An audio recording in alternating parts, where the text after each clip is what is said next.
জায়গা পাবি পাবি না রে বিছানা। চক্ষুটা বন্ধ হয়ে যাওয়ার সাথে সাথে তোমার দুনিয়ায় তোমার সাথে কেউ যাইবে না, বিবিও তোমার সাথে যাইবে না,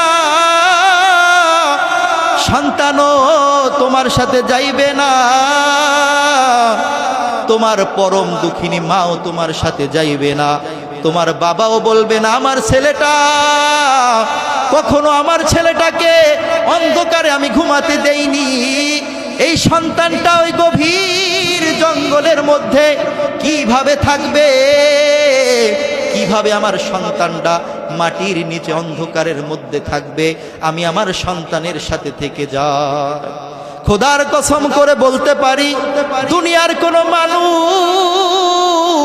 যার জন্য তোমার জীবন তোমার দুনিয়ার সব কিছু উজাই করে দিতেছ, সন্তানের জন্য হালাল দেখতেছ না, হালাল দেখতেছ না, হারাম দেখতেছ না, জীবন দিয়ে তাদের জন্য আর্থিক সহযোগিতা করতেছ, কিন্তু এই সন্তান তোমার জানা নেই তোমার মরার পরে এই টাকা দিয়ে তোমার সন্তান মাগিবাজি করবে, মদ খাইবে, জুয়া খেলবে, তোমার সেই কষ্টের টাকা মেয়েদের পিছনে নষ্ট করে করে তোমার টাকাগুলো উড়িয়ে দিবে রে যুবক।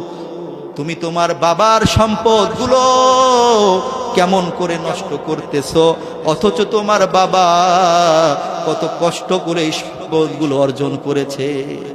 আমি যেগুলো বলতেছি এগুলো কোনো বাস্তবতা আছে? এই যে কথাগুলো বলতেছি এগুলো আমাদের সমাজের থেকেই বলতেছি। এ যুবক ভাই, এবার মালিকের ইবাদত করো, মালিকের ইবাদতের পিছনে একটু লাগো। কিয়ামতের দিনে আল্লাহ পাক রব্বুল আলামিন যুবকের ইবাদত বড় পছন্দ করে, যুবকের ইবাদত আমার আল্লাহ বড় পছন্দ করে, কারণ আল্লাহ পাক রব্বুল আলামিন জানে আমার যুবকের সময় হলো খেলার মধ্যে কাটিয়ে দেওয়া, কিন্তু না না না, আমার যুবক খেলার সময় বাদ দিয়ে বিভিন্ন প্রকারের আনন্দদায়ক কাজ বাদ দিয়ে আমার ইবাদত করতেছে। ও ফেরেশতা ঘোষণা করে দাও, এই যুবক যে আমলগুলো করবে কালকে কিয়ামতের দিনে আমি আল্লাহ এই আমল